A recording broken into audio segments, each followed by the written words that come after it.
সরকারি চাকরিতে সংরক্ষণের বিরুদ্ধে ছাত্র যুব আন্দোলনে উত্তাল বাংলাদেশ। মঙ্গলবারের পর বুধবারেও রাতে আন্দোলনকারীদের ওপর গুলি চালানোর অভিযোগ উঠল। বাংলাদেশের সংবাদ মাধ্যম প্রথম আলো জানিয়েছে, পুলিশের লাঠি এবং ছড়া গুলিতে অন্তত 6 জন আন্দোলনকারী গুরুতর আহত হয়েছে। বৃহস্পতিবার দেশ জুড়ে সর্বাত্মক অবরোধের ডাক দিয়েছেন আন্দোলনকারীরা। কোটা বিরোধী আন্দোলনকারীদের সঙ্গে পুলিশ এবং শাসক দল আওয়ামী লীগের ছাত্র সংগঠন ছাত্রলীগের সংঘর্ষে মঙ্গলবার অন্তত 6 জনের মৃত্যু হয়।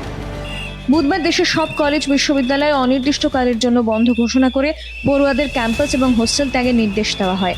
কিন্তু হোস্টেল খালি করতে গিয়ে ছাত্রছাত্রীদের প্রবল প্রতিরোধের মুখে পড়ে পুলিশ।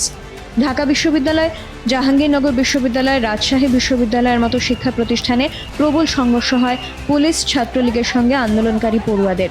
সংঘর্ষ ছড়িয়ে পড়ে ক্যাম্পাসের বাইরেও।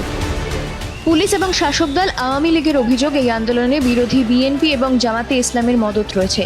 প্রধানমন্ত্রী শেখ হাসিনা বুধবার সন্ধ্যায় আন্দোলন প্রশমনের উদ্দেশ্যে বার্তা দেন, কিন্তু তাতে কাজ হয়নি। আন্দোলনকারীদের অবরোধ কর্মসূচিকে কেন্দ্র করে বৃহস্পতিবারও উত্তাল হতে পারে গোটা বাংলাদেশ।